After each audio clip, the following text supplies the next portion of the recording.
Now, many of us know who read the Constitution of the United States knows that in one instance it bans slavery, but in another instance it backdoors and approves slavery. So slavery is still legal in the United States of America.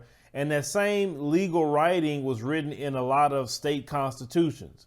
Well, Tuesday, when everyone voted, okay, you had two states that realized that slavery should not be legal in their state. The first state we're going to talk about is Nebraska. So Nebraska has slavery on the books since 1875.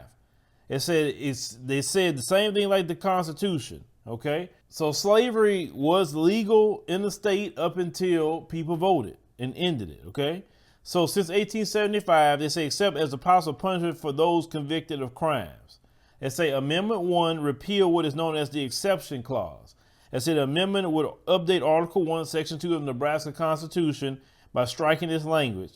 It said there should be neither slavery nor involuntary servitude in this state. It said otherwise than for punishment of a crime wherever the party shall be duly convicted. Okay, so they basically got rid of that language. They say Nebraskans, as they voted in favor of the amendment to remove the slavery exception. And they said it was overwhelmingly voted by the people of that state. The second state that actually is taking the task slavery and going to remove it from their state constitution is Utah. Now, Utah voters passed an amendment to remove slavery as a punishment for a crime from the state constitution.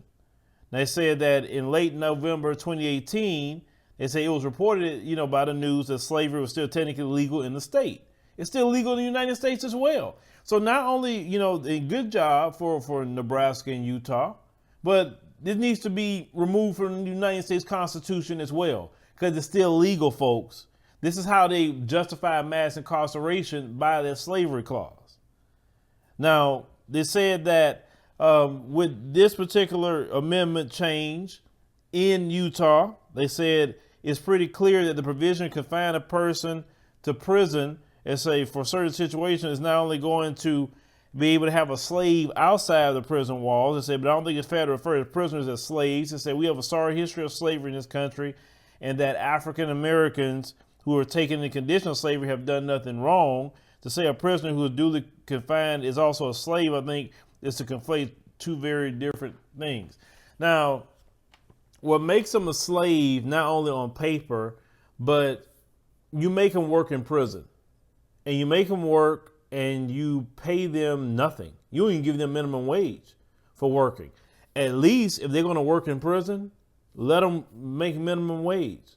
Let that money go to their commissary and let them have unlimited commissary. They're working, let them have it. And if any money left over when they after commissary, cash them out, straight cash them out. Now, back in 2019, when the bill came up in the Utah Constitution in the House, they say it passed unanimously in the House committee. Then it moved to the Utah Senate. They said that, hey, they didn't realize that wording was still there. They gave it to the voters. The voters voted on it. So Nebraska and Utah, they got rid of slavery out of their state constitution. That's a good thing. In Oregon, up until, I think, 2001, 2002, somewhere around there, they had a ban on black people from even being in the state of Oregon. Now, was it enforced? No, but it was actually on the books. So I believe this is a good start to start removing slavery off the books in the United States, okay? No one should be a slave, nobody. No one should be relegated to that life. No one should endure that, no matter here or throughout any place throughout the world.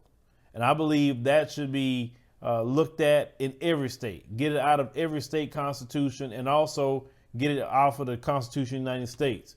Joe Biden said that black people had his back. Black people helped him once again. Well, Joe Biden, let's start working on getting slavery off of the books once and for all. Let's work on that. Let's help some of the people that are locked up underneath that crime bill. Let's start helping get them out of jail. You have places like Oregon say you can just have any old drug you want. You're fine. All you're going to do is get a fine over there. No problem. Well, if Oregon is doing that, you need to let all those people out that got locked up underneath that 94 crime bill. That'll be a good way for Joe Biden to start, his presidency. I think it's the right thing for him to do. But leave me a comment. Let me know what you think about this situation out in Nebraska and Utah. Say once again, I would say the voters in those states, we greatly appreciate you doing the right thing. You are definitely making history, and you having things head in the right direction, making things turn around.